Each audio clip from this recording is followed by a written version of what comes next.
je vais t'inviter encore là où tu es, de dire à Dieu pendant ces 2 minutes, dis à Dieu, Seigneur, parle-moi. Parce que la Bible dit que la foi ne vient pas de ce qu'on voit, mais la foi vient de ce qu'on entend. Nous avons tellement soif d'écouter Dieu et que Dieu puisse nous parler ce soir au nom de Jésus. Père, merci pour ce moment si merveilleux que nous venons de passer dans ta présence. Père, merci parce que notre responsabilité, c'est de prier et ta responsabilité, c'est d'exaucer, éternel Dieu, désormais. Merci parce que à travers cette prière, éternel Dieu, désormais, tu nous as exaucés et tu nous as fait du bien. Père, merci encore à travers cette parole que nous allons écouter, éternel Dieu, désormais, que ça puisse encore ouvrir notre intelligence, notre sagesse, et ça puisse encore nous amener à avoir encore une foi ferme et l'assurance que tu es avec nous, Seigneur, car tu es le véritable Dieu. Dans le nom de Jésus-Christ. Amen. Amen. Que Dieu nous bénisse encore ce soir. Je suis tellement convaincu que Dieu est avec nous. Avant que je puisse entrer dans mon message, j'aimerais te dire une chose qui vient de me monter au cœur, que nous savons très bien que le monde a été touché. Le monde a été touché. Or, le monde est composé de plusieurs pays que sur la terre. Mais j'aimerais dire à une personne ce soir que tout le pays a été atteint par ces virus. Mais il y a un pays qui n'a pas été atteint, c'est le pays de Christ. Amen. Or, le pays que tu peux te réfugier, ce n'est que le pays de Christ. Or, tout celui qui ne vit pas simplement en France ou aux États-Unis ou en Afrique, mais celui qui habite le pays qui est Christ, c'est celui qui ne peut jamais être atteint du coronavirus. Amen. Parce que le pays de Christ n'est pas atteint, car le pays de Christ est toujours mis à part. Et toi aussi ce soir, je voudrais te dire et te fortifier, te dire que toi aussi tu es mise à part. Amen. Que Dieu nous bénisse encore. Je sais très bien que pendant ces moments que nous sommes confinés, ces moments où nous parlons beaucoup plus du coronavirus, mais on doit comprendre une chose, que derrière chaque événement, derrière chaque mouvement, il y a un son de la trompette que Dieu libère. Et ça commence même dans les cieux. La Bible dit que dans le livre d'Apocalypse, chapitre 1, verset 10, et avant que je puisse lire la parole de Dieu, mon message de ce soir, le thème c'est le message qui est derrière le son d'une trompette. Le message qui est derrière le son d'une trompette. Le message qui est derrière le son d'une trompette. La Bible nous dit, dans le livre d'Apocalypse chapitre 1, verset 10, la Bible dit, je fus saisi par l'Esprit. Ça c'est l'apôtre Jean qui est en train de nous dire. Il a dit, je fus saisi par l'Esprit au jour du Seigneur et j'entendis derrière moi une voix forte comme le son d'une trompette. Comme le son d'une trompette. Et l'apôtre a comparé la voix qu'il avait entendue derrière lui.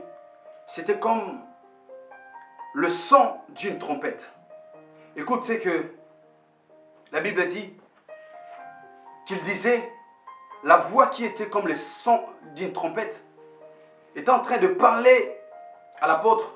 Il a dit, ce que tu vois, écris-les dans un livre et envoie-les aux 7 églises, à Éphèse, à Smyrne, à Pergame, à Thyatire, à Sardes et à Philadelphie et à Laodicée.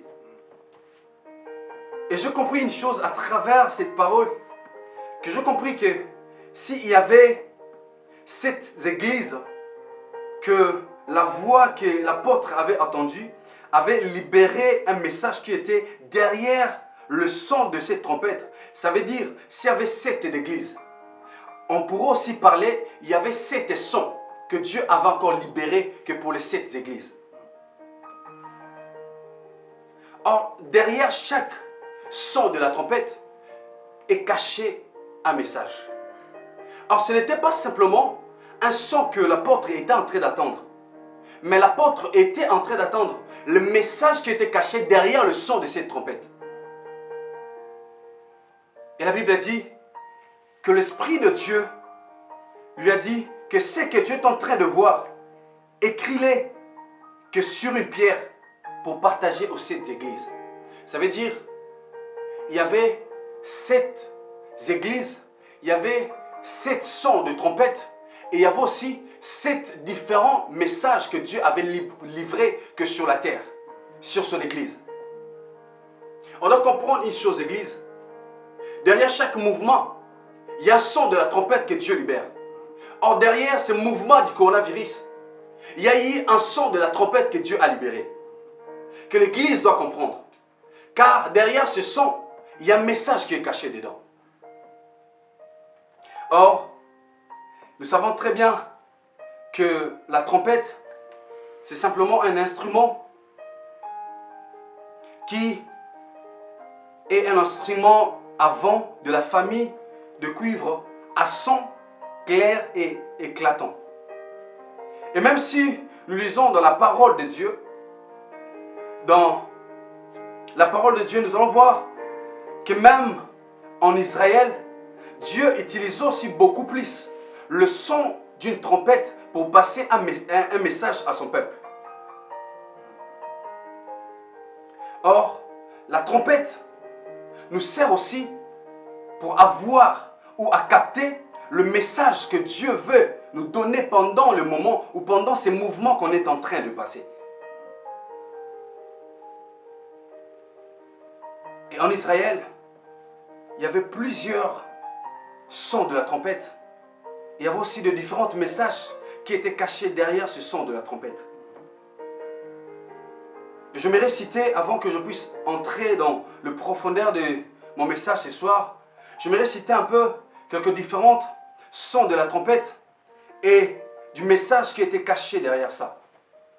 Et si nous lisons dans le livre de Néhémie, chapitre 4, verset 20, la Bible nous montre que Néhémie était en train de passer le message au peuple d'Israël pour leur dire qu'au moment où le combat sera encore livré, on doit passer le son d'une trompette pour comprendre que maintenant le temps que nous sommes, c'est un temps du combat.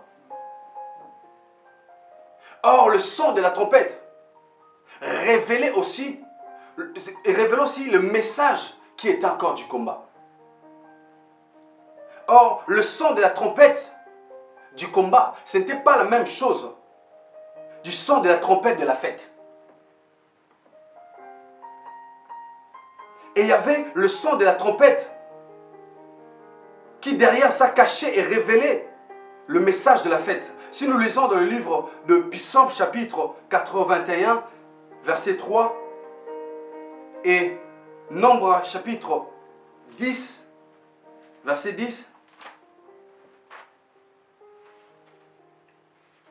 le message qui est caché derrière le son d'une trompette. Psaume chapitre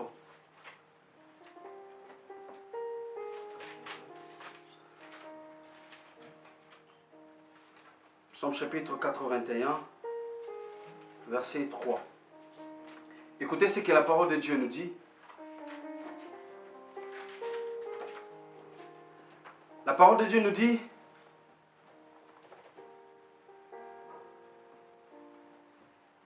on est étonné de cantiques faites résonner le tambourin, la harpe, mélodièse et le luth. Et dans le verset 4, la Bible dit: sonnez la trompette à la nouvelle lune, à la pleine lune, au jour de notre fête. Ça veut dire que le jour de la fête, il y avait aussi un son de la trompette que Dieu libérait pour son peuple d'Israël. Et le peuple comprenait déjà qu'à travers cette son, nous sommes arrivés au temps de la fête. Alléluia. Ça veut dire que le son de la trompette du combat, au moment du combat, ce n'était pas la même chose avec le son de la trompette qui était au moment de la fête. Or, dans chaque événement est caché le son d'une trompette et le message qui est derrière ça. Et si nous lisons encore dans le livre de Nombres, chapitre 10, verset 10, nous allons encore comprendre beaucoup de choses par rapport au son de la trompette qui parlait du message de la fête en Israël. Et si nous lisons encore la parole de Dieu, il y avait aussi le son de la trompette qui parlait du message d'un nouveau roi en Israël. Et au moment où le son de cette trompette sonnait, le peuple d'Israël comprenait que le temps que nous sommes, c'est le temps d'un nouveau roi. C'est le temps d'un nouveau règne. Et nous allons lire dans le livre de 1 Roi, chapitre 1, verset 34. Nous allons descendre jusqu'au verset 39.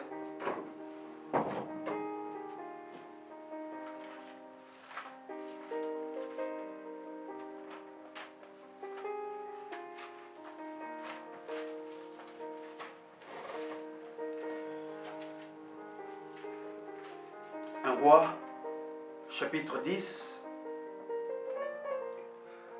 Un roi, chapitre 1, pardon, verset 34. Écoutez ce que la parole de Dieu nous dit.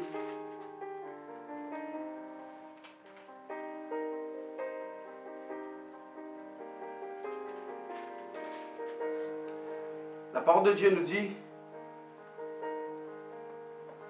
là, le sacrificateur, Tchadok et Nathan le prophète, oindra pour roi sur Israël, vous sonnerez de la trompette et vous direz, vive le roi Salomon. Alléluia. La Bible dit, là, le sacrificateur, Tchador et Nathan le prophète, lui viendront pour roi sur Israël et vous sonnerez de la trompette et vous direz, vive le roi Salomon. Et de même, si nous lisons aussi dans le livre de 2 Samuel chapitre 15, verset 10, et la Bible nous parle qu'au moment où on sonnait le son de la trompette, qui derrière ça cachait le message d'un nouveau roi. Ça veut dire, ça n'était pas la même chose avec le son de la trompette qui était de la fête, avec le son de la trompette qui était du combat. Et c'est par là que j'aimerais dire à l'église ce soir, c'est par là que j'aimerais parler à l'église ce soir, qu'on doit comprendre que derrière cet événement, derrière ce mouvement, quel est le son de la trompette que Dieu a libéré pour le monde?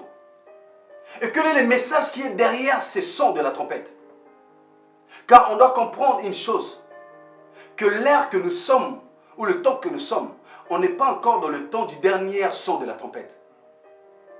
Ça veut dire avant le dernier son de la trompette, il y a encore d'autres sons de la trompette que Dieu doit libérer qui est pour le monde, qui est pour l'église. Je ne sais pas si l'église est en train de comprendre. Il y avait plusieurs sortes de sons de la trompette. Et dans le livre de Juge, chapitre 7, versets 7 à 21, dans le livre de Psaume, chapitre 47, verset 5, la Bible nous parle du son de la trompette que livrait, qui cachait le message de la victoire. Au moment où le peuple de Dieu, le peuple d'Israël, avait aussi la victoire, il y avait aussi un son de la trompette qui était sonné. Au moment où le son de la tempête était libéré, c'était le moment où le peuple de Dieu comprenait que le temps que nous sommes, Israël a la victoire. Et pour finir, il y avait aussi le son de la tempête qui était livré que pour parler le message du repos. Le livre de Lévitique, chapitre 23, verset 24. Lévitique 23, verset le son et le message qui est derrière le son d'une trompette. Car celui qui sait comment différencier le son saura comment différencier aussi les messages.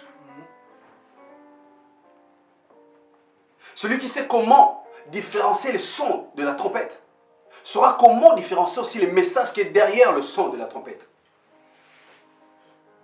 C'est ça la question qu'on doit se poser maintenant à l'Église. Or, aujourd'hui, il y a tellement la confusion au milieu de l'Église, au milieu du peuple de Dieu. Et écoutez, c'est que la parole de Dieu nous dit, par rapport à la confusion, si nous lisons dans le livre de 1 Corinthiens, chapitre 14, verset 8.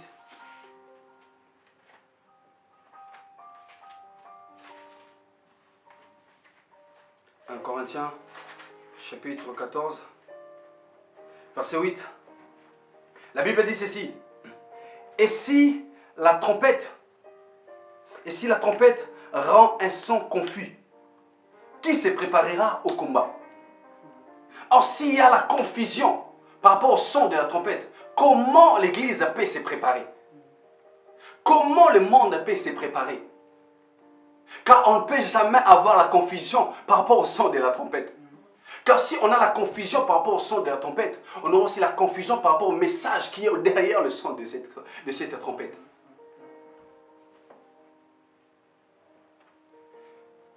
Quand Dieu m'a parlé par rapport à ces messages, je tente de prier et je dis à Dieu, aide-nous à comprendre le son que tu as libéré pendant ces temps. Aide-nous à comprendre qu'on ne puisse pas être dans la confusion. Et peut-être que Dieu, le moment où Dieu a libéré le son de la trompette par rapport au combat, et l'Église est en train de penser que Dieu a libéré le son de la trompette pour le repos. Or, ce n'est pas le son de la trompette qui parle du repos, mais or c'est le son de la trompette qui parle du combat. Et s'il y a la confusion, comment peut-on nous préparer? Comment nous allons nous préparer?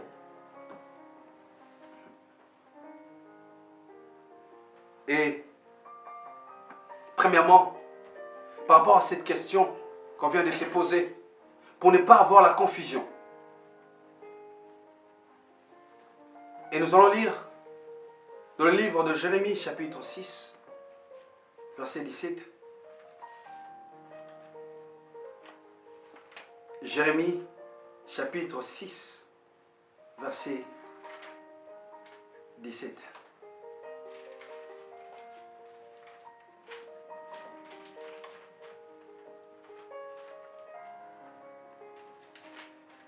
Écoutez ce que la Bible nous dit. Jérémie 6, chapitre 6, verset 17. La Bible dit, « J'ai mis près de vous des sentinelles.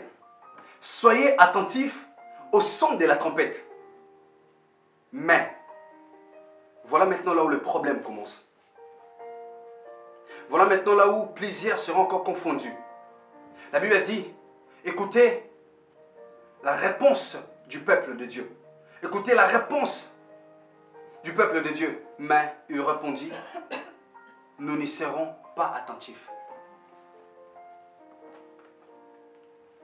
Or, pendant ces moments de coronavirus, il y a beaucoup de gens à la place d'être attentifs au son de la trompette. Mais il y a plusieurs gens qui ne sont pas attentifs. Et ne veulent pas aussi être attentifs. Parce qu'on est en train de croire que c'est simplement un événement qui s'est passé. Et derrière cet événement, il n'y a rien du tout. Mais or, derrière cet événement est caché un son de la trompette. Derrière le son de la trompette est caché un message de Dieu. La Bible dit, je mis près de vous des sentinelles, soyez attentifs au son de la trompette. D'abord, première chose que j'aimerais parler, pour ne pas voir la confusion, par rapport au temps où nous sommes, et au message qui sort que dans le son de la trompette. D'abord, premièrement, tu dois reconnaître celui que Dieu a placé comme la sentinelle qui est pour son Église. Tu dois d'abord reconnaître celui que Dieu a placé. Car la Bible nous dit que Dieu a mis devant nous, a mis près de nous des sentinelles. Et les sentinelles que la Bible est en train de nous parler, ce sont les hommes de Dieu que Dieu a placés pendant ces temps, pendant cette génération, pendant ces moments qu'on est en train de subir ces mouvements qui sont sur la terre. Or, il y a plusieurs qui sont en train d'avoir la confusion. Et si on ne sait pas qui est le véritable sentinelle, or si on ne sait pas reconnaître celui qui est le vrai, comment peut-on reconnaître le vrai message qui sortira qu'au son de la trompette? Et dans le livre de Psaume chapitre 86, verset 16, on sait que la parole de Dieu nous dit. Psaume chapitre 89, verset 16. La Bible dit, heureux le peuple qui connaît les sons de la trompette. Il marche à la clarté de ta face, ô Éternel. Écoutons ce que la Bible dit. Heureux le peuple qui connaît les sons de la trompette. Ça va aussi dur. Heureux le peuple qui sait comment différencier les sons de la trompette. Il saura comment différencier le message qui est caché derrière le son d'une trompette.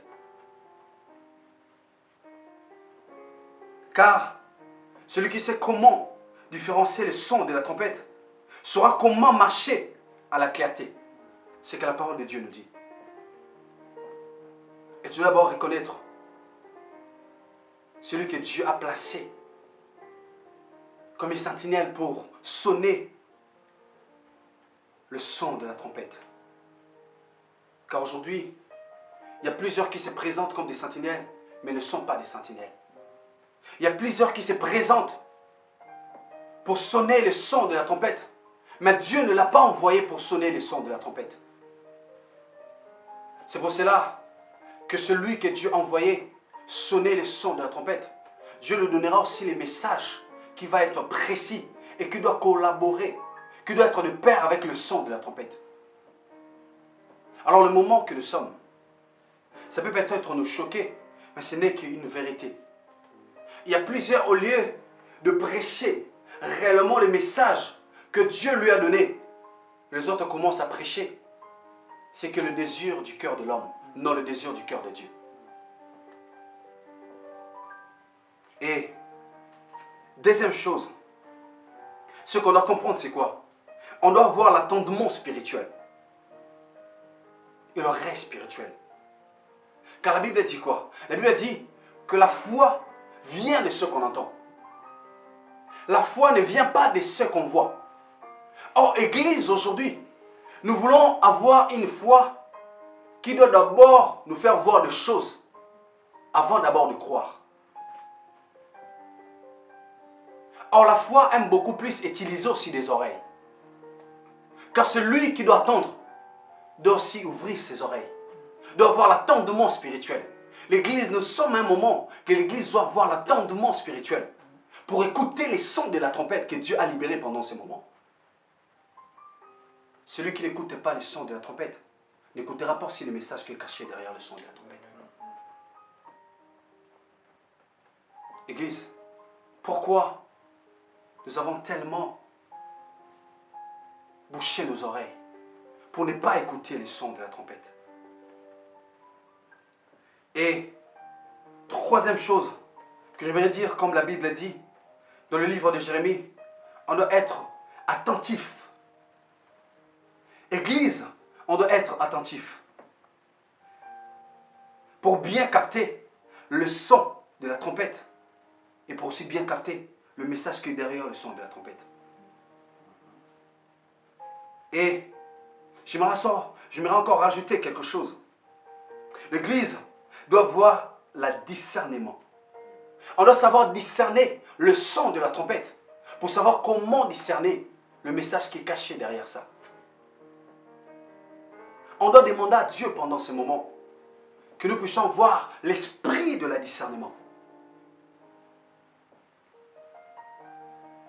Et on doit aussi avoir l'esprit de celui qui a envoyé ses anges que pour sonner le son de la trompette.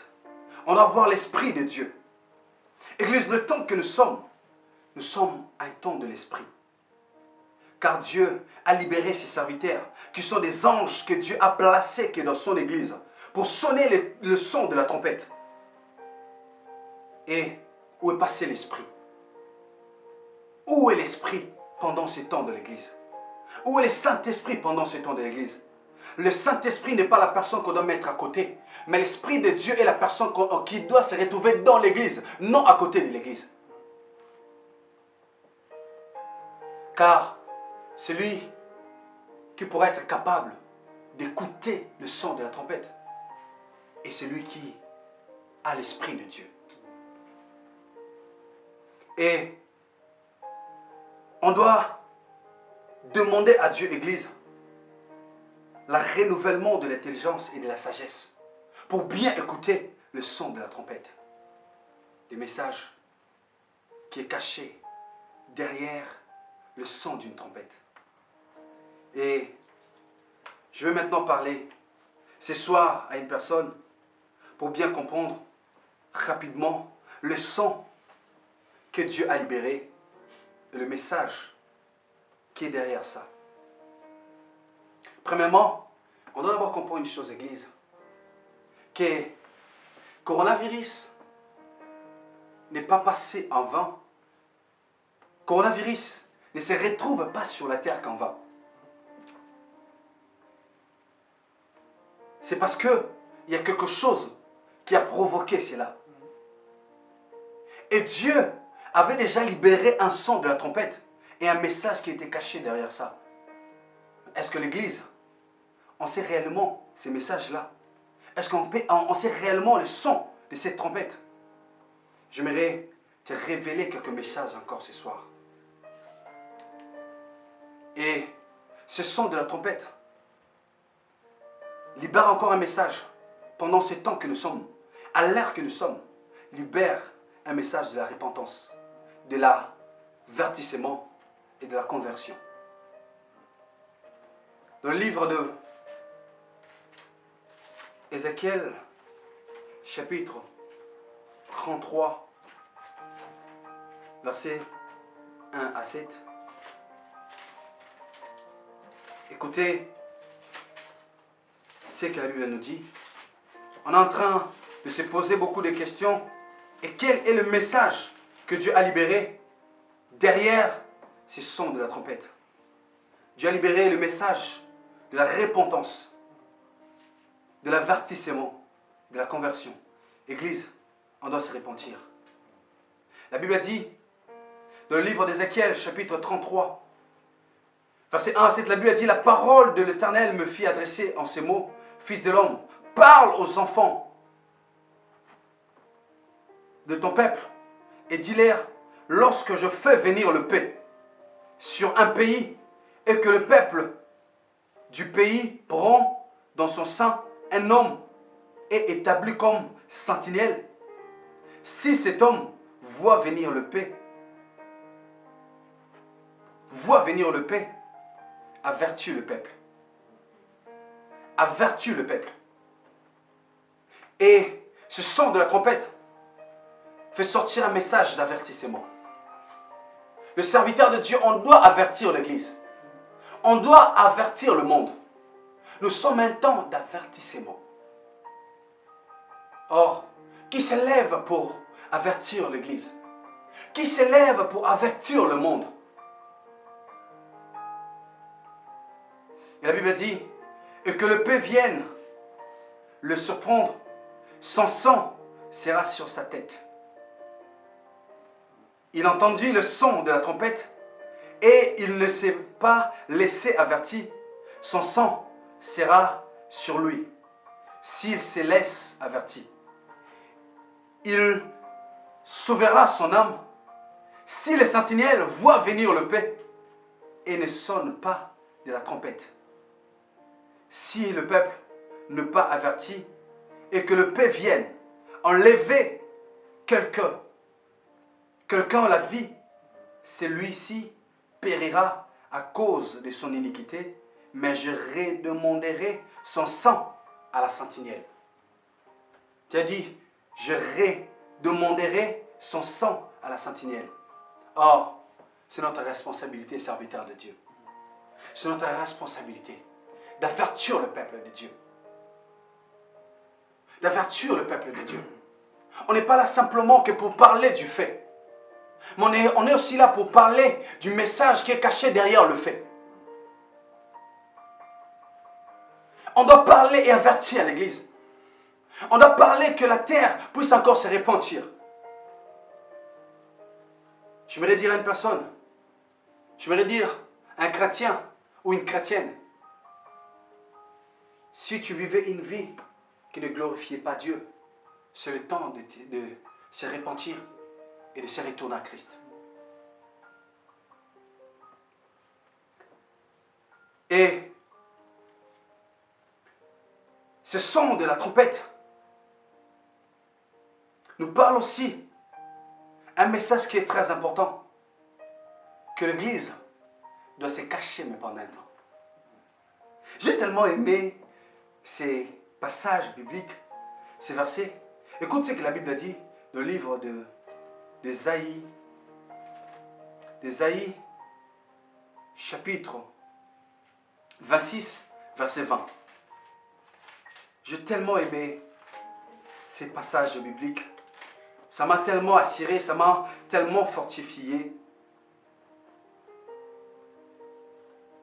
Ésaïe, chapitre 26, verset 1.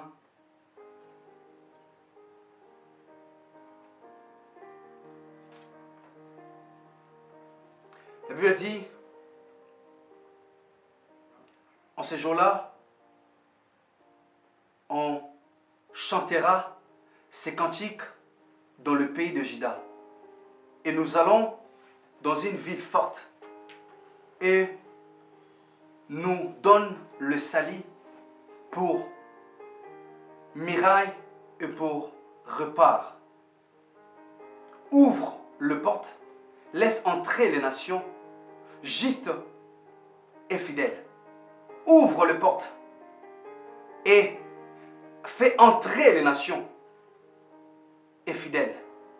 Ah, j'aimerais dire à une personne que le porte du ciel, la porte de la présence de Dieu est tellement ouverte que pour l'Église puisse entrer et se cacher. L'Église puisse entrer et se cacher. J'aimerais dire à l'Église que le temps que nous sommes, ce n'est pas le temps que l'Église va se cacher du bon, mais ce n'est que pour un temps. Pour que tu ne puisses pas être touché. Pour que tu ne puisses pas être saisi.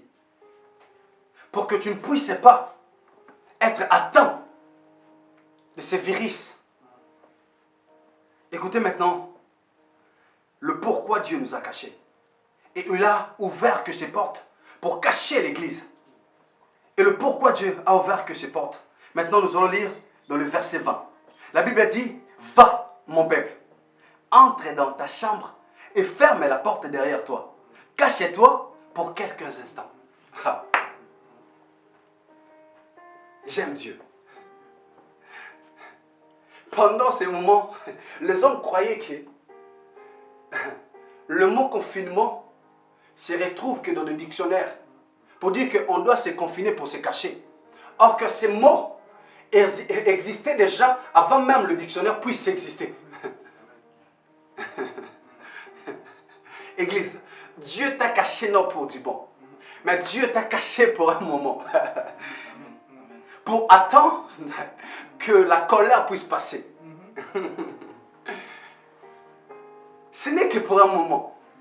Ce n'est que pour un temps. Va mon peuple. Entre dans ta chambre et ferme la porte derrière toi. Quand on doit rien dire et croiser les bras. Mais c'est le moment où on doit parler et insister. La Bible dit qu'on doit prêcher la parole avec insistance. C'est le moment où on doit insister.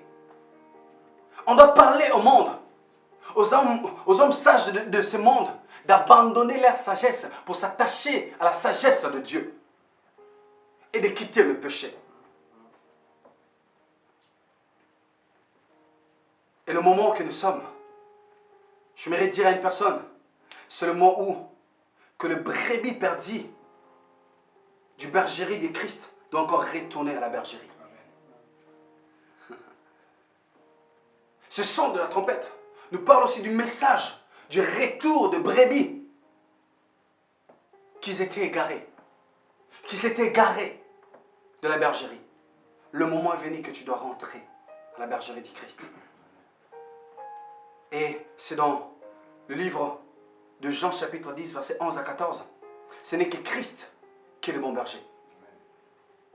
Je parle non simplement à l'église locale, mais je suis en train de parler à l'église universelle. Le temps est venu que le brebis perdu, que le brebis égaré doit rentrer à la bergerie, car le bon berger vous attend. Car la porte de la bergerie est tellement ouverte que pour vous. Et on est en train de parler une chose, on est en train de dire une chose, on a tellement envie de retourner à l'église, parce que nous aimons se retrouver à l'église. Mais regarde ce que Dieu nous dit. Attends ce que Dieu nous dit. On n'a pas simplement attendre de retourner à l'église, mais Dieu nous attend à retourner vers Christ. Dieu nous attend à se retourner vers l'essentiel. Car l'essentiel, c'est Jésus. L'essentiel, c'est Christ. Or, Dieu veut que toute la terre puisse tourner leur regard que vers le sang d'Israël, vers le véritable Dieu.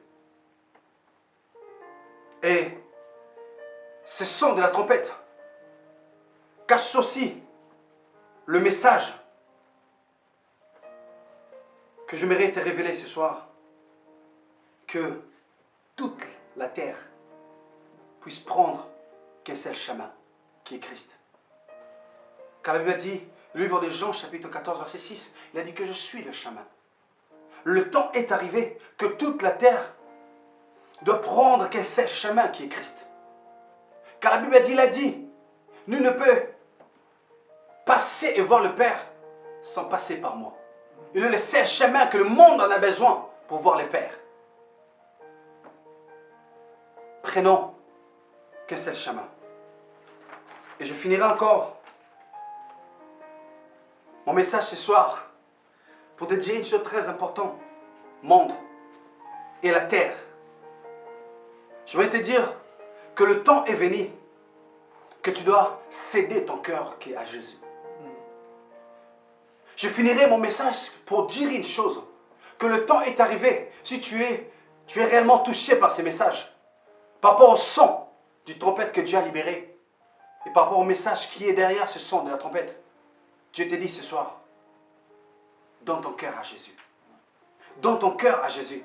Comme la Bible dit dans le livre d'Apocalypse chapitre 3, verset 20, la Bible dit, je me tiens devant la porte de ton cœur et je suis en train de frapper. Si tu attends ma voix. Il y a des voix que Dieu a élevées pendant ce moment. Il y a des voix que Dieu a élevées pendant ce temps du coronavirus. Qui est en train de parler au monde. Qui est en train de parler que sur la terre. Donne ta vie à Jésus. Car je vais te dire une chose ce soir. Car il est le seul et l'unique qu'on doit croire qu'à Jésus. Pourquoi? Parce que Jésus, il n'était pas venu pour compléter. Mais Jésus était venu pour accomplir. Abraham était là pour compléter. Moïse était venu pour compléter. Le prophète était venu pour compléter. Mais il y a eu un homme qui n'était pas venu pour compléter. Mais il est le seul et l'unique Dieu qui était venu que pour accomplir. Car le mot accomplissement est sorti que sur la croix. Il a dit ce jour-là que tout est accompli. Ce n'était pas Moïse de dire tout est accompli, car il était là pour compléter. C'est le moment où tu dois donner ta vie à Jésus. Tu dois donner ta vie à Jésus. Si tu as été touché par ce message, avant que je puisse finir mon message ce soir, je suis arrivé déjà presque à la fin. Répands-toi et donne ta vie à Jésus. Et ce soir, on va clôturer que par cette prière, par ces messages que Dieu nous a libérés ce soir. Le message qui est caché derrière le son d'une trompette. Si tu es prête, peut-être tu fréquentais l'église, mais tu ne fréquentais pas Jésus, c'est le temps que Dieu te donne. Dieu veut que nous puissions, au retour des activités et de l'église, que l'église puisse être non remplie de hommes et de femmes qui sont venus fréquenter, les hommes et de femmes qui donnent que leur cœur vers Jésus. Nous allons finir par cette prière. Si tu es là en train de me suivre, dis avec moi, Seigneur Jésus, je t'ouvre mon cœur ce soir. Et je te donne ma vie ce soir. Viens, sois mon Seigneur. Sois le sauveur de ma vie. Et sois celui qu'aujourd'hui, qui va commencer maintenant à diriger ma vie. Je ne dirigerai plus ma vie moi-même, mais c'est toi qui dois diriger ma vie. Je ne compterai plus que sur moi-même, mais je compte que sur toi. Car tu es tout pour moi. Au nom de Jésus-Christ. J'en sais prier. Amen.